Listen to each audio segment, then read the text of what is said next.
Hi, welcome back to the Hutchinson Veterans Outreach Program. I'm here with JT, and we are looking at your vehicle here. Can you tell us a little bit about it? Because we're out here at the Masonic Park in Hutchinson.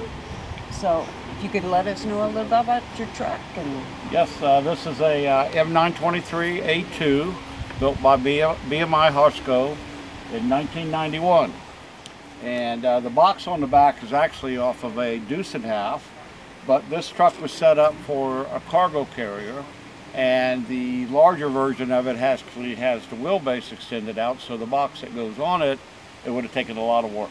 Oh, okay. Anyways, I've made the back end into a camper to make it more comfortable on the convoys, and I've also painted it and fixed it all up. And I'm from Reno, Nevada, so I drove it all the way here from Reno, which was approximately about 15 or 1,700 miles. And so far we put another about 300 miles on this convoy. Wow. And we're driving all the way down to New Orleans, and we do this to honor our veterans and travel historic highways. And our group, we all own our vehicles. They're all personally owned and maintained, and we just enjoy getting together. It's like a family reunion every time. This is the 13th convoy I've been on. Oh, wow. Not only here in the United States, but in New Zealand. I go down and do convoys with our friends down there. Oh, wow. And so I really enjoy it. It's my hobby. It's what I spend my money on. So. Well, that's good. It's a well-established idea for getting out and getting recognizing. And Yes, we enjoy it. And we also do it to honor our veterans. So on the side of my truck here, I'll start at the far end down here and work my way back. William Kreider was a World War II motorcycle policeman, good friend of ours. He loved to do the convoys, and in this picture here is him on one of our convoys, again riding his WLA motorcycle. And unfortunately Bill passed away in 2023 at the age of 93, and we miss him very much. This is my grandfather. My grandfather went in the Army in 1912. He was actually 14 years old. But back then, they didn't ask many questions. And yeah, they didn't ask to see your ID. No, and actually became a horse soldier with the 11th Cavalry. He was a blacksmith also, that my family was brought over from Hungary by Singer Sewing Machine. They needed machinists, and my family from Hungary were all blacksmiths and machinists. Oh, wow. So he came over here, and he was born in 1898 and passed away in 1976, but he served in the Mexican Border War, which was chasing Pancho Villa around. He was in World War I, and World War II began in 1942. He had 30 years in the service. He was a senior master sergeant, and he was looking forward to retirement, and they told him, you cannot retire. So they promoted him to, gave him a commission to captain, and sent him to Atlanta Ordnance Depot because he worked in the machine shop or ran the machine shop at Camp Holabird, where they tested all the vehicles. Okay. So he wound up spending the rest of the war there, finally retired from active duty in 1949. But when the Korean War broke out, he was in the inactive officers reserve, and they called him back. So his final retirement date was 1952. Wow. And this is a picture of him when, after World War I, they were occupying Koblenz, Germany. We had an occupation force there. And he was the master sergeant there, and he was the top sergeant for this a transportation unit. And this is him right here. This is the CO, and this is the XO. Okay, this is my mom's brother, my Uncle Bob, or Robert Zimmerman. He was a mechanic during the Korean War. And he took this picture standing on top of a M38, and so we decided that we'd use that to remember him by. This is Mark Seacrest. He was a big supporter and part of this convoys from the very beginning. And he actually would help put everything together, but unfortunately he got cancer and died in 2020. But in honor of him, we did the Northwest Parks Convoy, which was from Idaho, Oregon, and Washington, to honor Mark. And he was a very good friend of ours and just a wonderful person. retired from the Forest Service in Oregon. Oh, wow. Gene Phoebus, Mr. Eugene Phoebus was a military vehicle enthusiast, and he was also a heavy equipment operator and mechanic. Well, he loved restoring military vehicles, so he helped myself and a lot of other people in our group around Reno and in California to restore our vehicles. But unfortunately, Gene at 63 passed away July 4th of 2022. But I want to remember him because a lot of this mechanical work on this vehicle was fixed and brought up to speed by Gene. Wow. And one other picture I want to show you here. Okay, this is my grandfather when he enlisted in the Army in 1912, and this was him, his boot camp picture from Fort Dix, New Jersey, when he first went in. He enlisted in New York City. And so I just wanted to always honor the fact that he was so young when he joined the military. I myself served with the 11th Armored Cavalry Regiment in Germany from 1977 to 1979. And I have the markings on my truck for the 11th Armored Cav. I belong to the association, and it's just being part of the Cav is something I always dreamed of. And my grandfather enlisted, was in the 11th Armored Cav, so when I enlisted in the Army, I asked to be with the 11th Armored Cavalry. Wow, that is so nice. That's a lot of heritage. Yes, yes. It goes back quite a ways. Well, just about everybody in my family, except the two youngest on my uncle's side and in my side, had served in the military. I had a brother in the Marine Corps, had a cousin in the Navy, another cousin that was in the Army. I myself was in the Army. My Uncle Bill, Dr. William Gillich, he was in the Army until he got in a car accident, and he went on to school to get his PhD. He was a lieutenant when a first lieutenant when he had to get out of the Army for medical reasons. Okay. And he went to work for Aberdeen Proving Grounds, and after the first Persian Gulf War, he was awarded by the Secretary of the Army for the armor on the M1 Abrams, the Bradley fighting machine, and the reactive armor on the M60. His team designed that armor and tested it. My dad was in the Army Air Corps for 3 years, from 1947 to 1950. Oh, I'm sorry, 1946 to 1949. When he got out, he used his GI Bill, and got an aviation degree, and was a flight test engineer for Martin out of Baltimore. And then a friend of his called and said, "Hey Pete, they're looking for somebody that like you for this new plane called the C-130." And so he moved to Atlanta, Georgia at Dobbins Air Force Base and started working for Lockheed. I was born in Marietta because that was in 1958 and I was born in 59. Okay. And then he went on to the C-141 and several other military aircraft in his career. Wow. And so our family all kind of served. My uncle on my dad's side, which is my brother, which was Dr. William Gillich, his 3 sons work at Aberdeen. One of them is in cybersecurity, the other one is in armored, body armor, and the third one is in smart weapons. So they all work as scientists there, and they don't tell me anything about what they're doing because it's all top secret. Yep, so exactly. Yes, it's a real tradition in my family to do your time in the military. Well, thank you, and thank your family. I sure will. It means a lot. It keeps us all safe. Yes, you know. And thank you for the interview. I appreciate it. Do you mind if we take a peek around in your truck? Do whatever you like.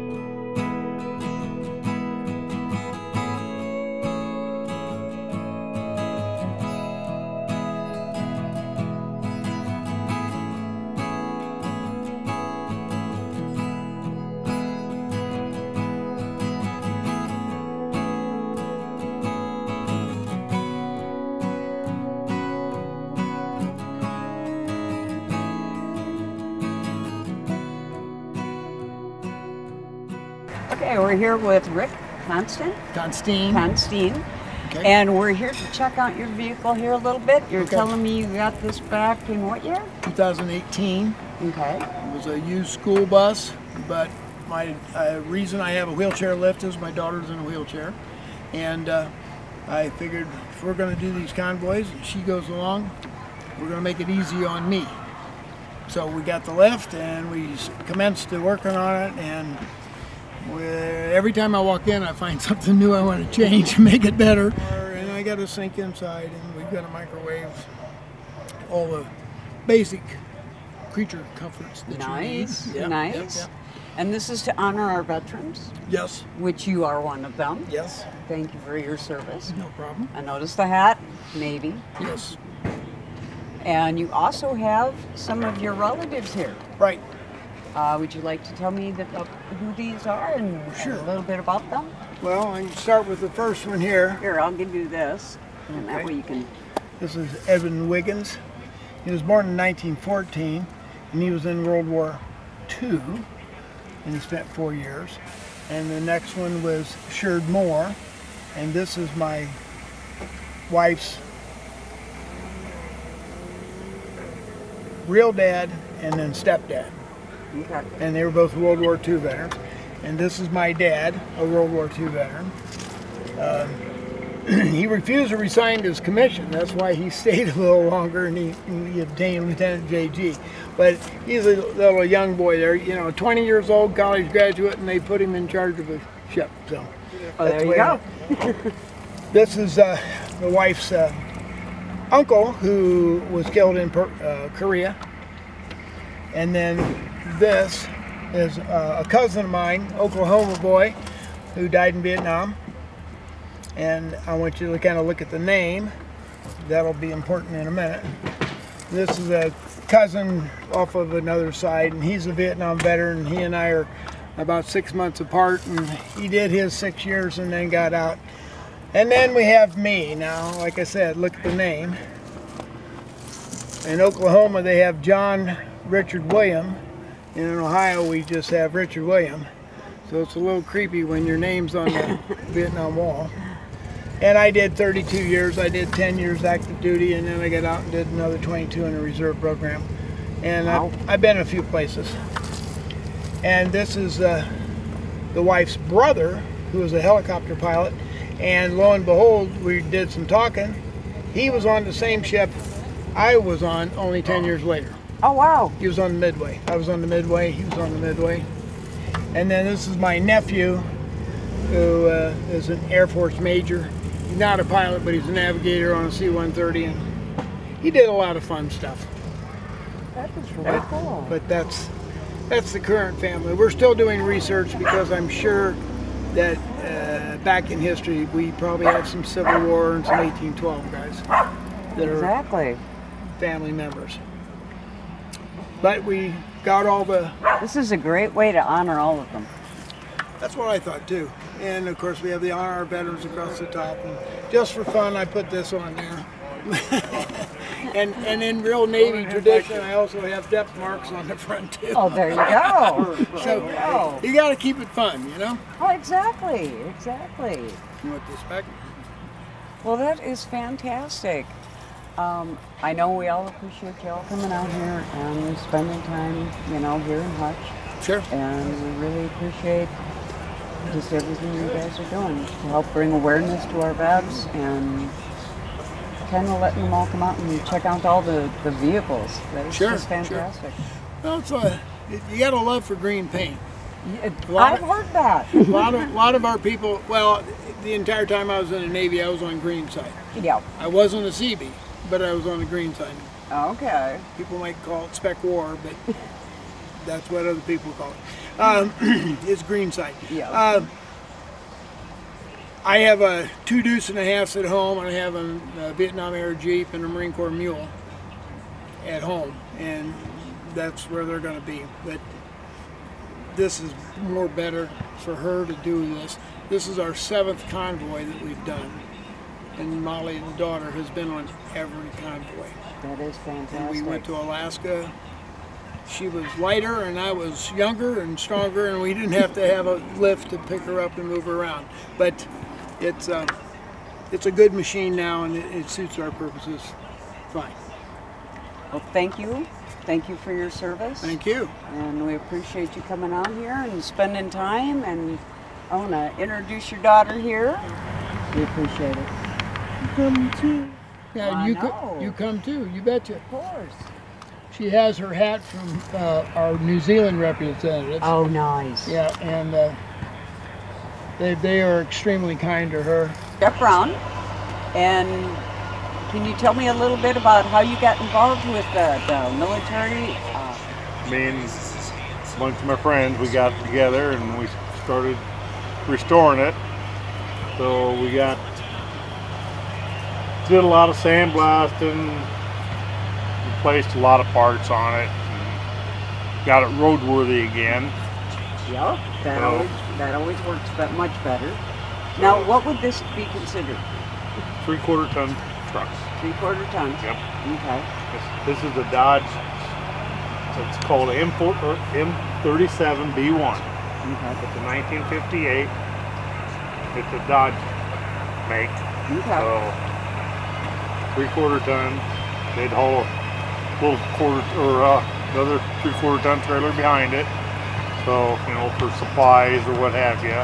Okay. And this is also used for transporting troops or supplies or whatever. You got the boards that come down for seat troops. Oh, nice. So, I didn't notice the little flips on there. yeah. But that is really cool.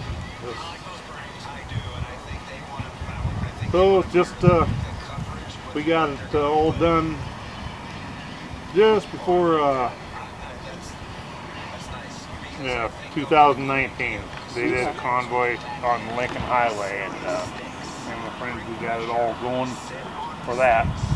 And we took this one here from Omaha, and we went all the way to Salt Lake with it. Oh, wow. So I did this main group. They went from Washington D.C. to San Francisco. Okay. So Do you mind giving us a peek in the front? when I got it, no seats and stuff. So my buddy, he's an upholster, so that helped a lot. That always helps. Wow. You did a nice job on that. I put a lot of miles on it since we worked on it, so it's. I bet that felt fantastic the first time that thing turned over. Oh yeah, yeah. It's fun. I enjoy taking it around to parades and little car shows, and we do exhibits out in the park, you know, and people come in. Like back home, they call it John C. Fremont Days. It's a history thing. Okay. So they got Civil War all the way up to Vietnam. So. Okay.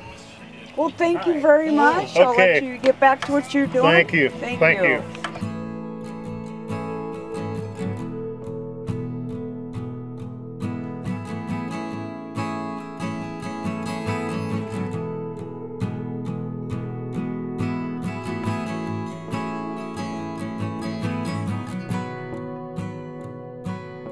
I'm here with Johnny Rossman, and he has this nice little Jeep right here, and I'm going to have him let you know all about it. What year is this?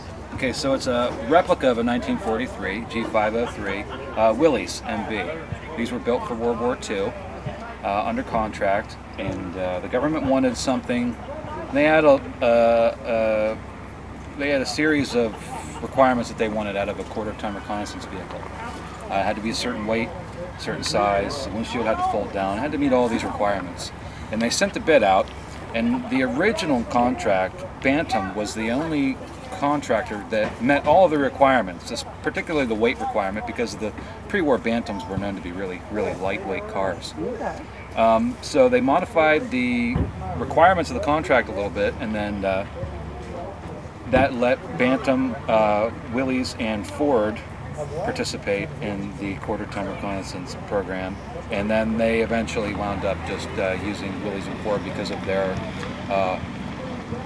production apparatus. Bantam couldn't really make as many as we needed for World War II. So yeah, the Bantams were the pilot vehicles, and Willys and Ford took over and built the rest. Anyways, yeah, this is a replica. It's not a real one.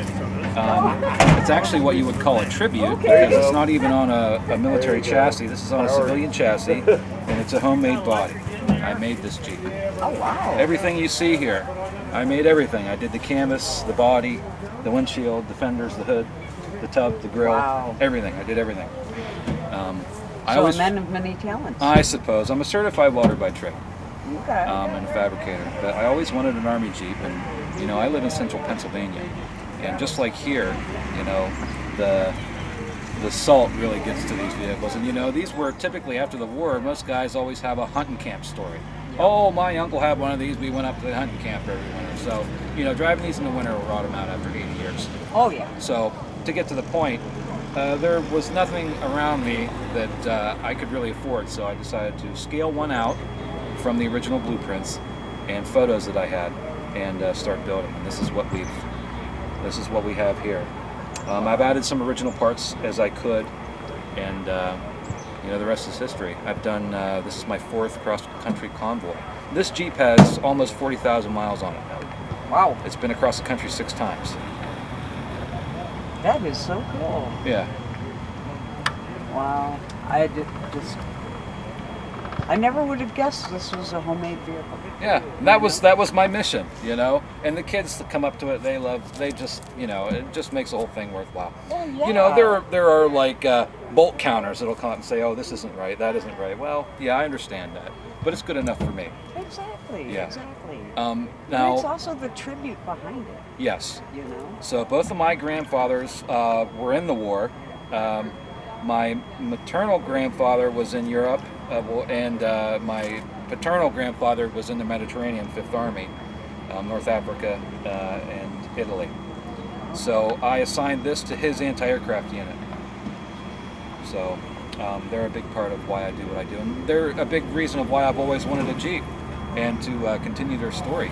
Because you know, the greatest generation, most of them are gone. And you know, they never talked about their experiences during the war. And the vast majority, millions of oral history stories are gone now. Exactly. And they were never recorded, and those stories of sacrifice are lost and soon to be forgotten forever. And you know, so that's why I want to preserve the history and keep it going. Personally, that's why I do it. That is fantastic.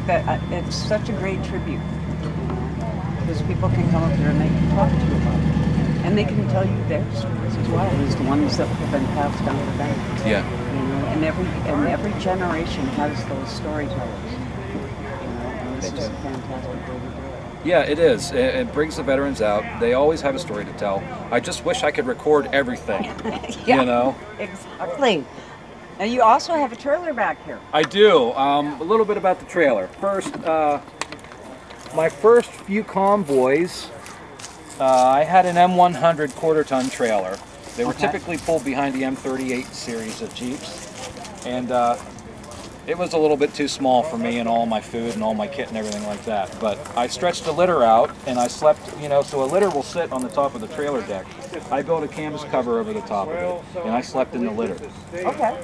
Okay, so when it rains, when it's windy, when it's cold, you're kind of out in the elements. Yeah. So I found both of these pieces. This is a G518 known as a Ben-Hur. This is a World War II one-ton trailer. They pulled these behind the World War II Deuce and a Half, the CCKW series of truck. Normally it's sitting way up in the air. But and this is an S144 communications shelter. This is made to go in the M37 series of trucks or the 715 series. Okay, so quick stories about the Ben-Hur and the shelter. I found them on opposite ends of the state.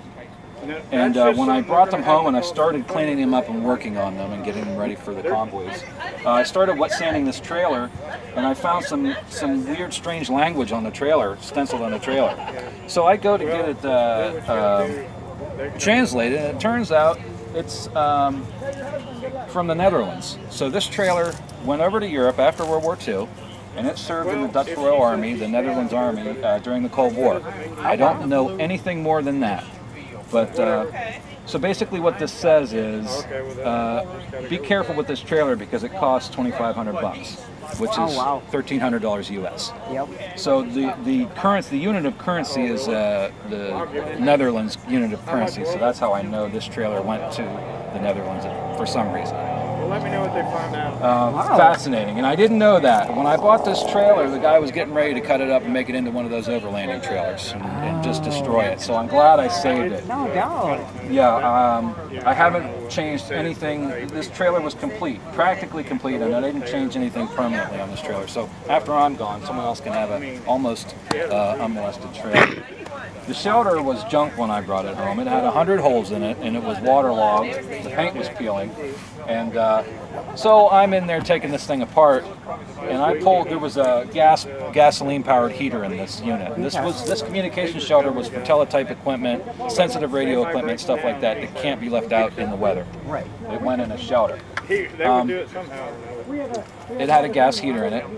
And when I pulled the thermostat cover off, I found this little folded up note. I don't have it with me. I wanted to bring it on this trip because this is really, it blew my mind. This little square folded up piece of paper was taped up and it had Vietnamese writing on it. So I opened this note up and it has a bunch of Vietnamese on it. And again, I go to get it translated and it turns out it's some female's address in Benoit. Oh, wow. Okay. So I don't know the story there, but you can use your imagination and kind of figure out why that note was hidden away. So that was fascinating. So this is a Vietnam survivor, and this is a Cold War survivor. And I'm just blown away that I found these. Both of these were getting ready to be cut up and destroyed, and here they are today. Wow. So, anyways, yeah. That is fantastic. I tore everything out. I mounted a TV. I have 200 watts of solar on the roof. Nice. I have a lithium power pack for AC, DC, all that stuff. I have a breaker box, so I have all the electrical I can plug in. I can plug stuff into it and take off with it. And there's a TV, a PlayStation, all my clothes and laundry and stuff's in there, and I sleep in there. Well, thank you very much for showing us your rig here. Sure. We appreciate you. Oh, yeah. And Thank you both for your service, and thank you for your time. I appreciate you. He was one of 7 brothers that all were in the service, and I had 2 brothers in Vietnam.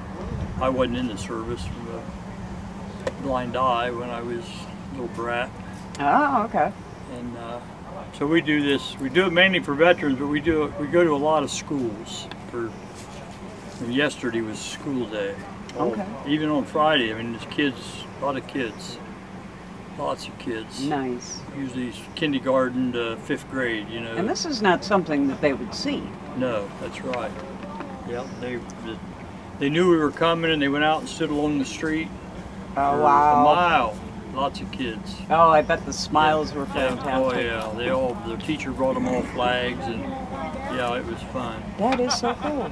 So what year is this? It's 1951. Okay. It was built by Rio. They used these mainly in Korea, and this was a communications center, radios, Oh, wow. communications posts. So they it's just shove pretty- everybody in there with the radios. Yep. Okay. Yeah, they would have 8 to 10 men in there with radios. Whoa. It always seems like the smaller places they get the most amount of people. That's in. right. Communication was a big thing. Oh, yeah. Big thing. And you've been with this group for how long now? Well, I became a member in 2000. Okay.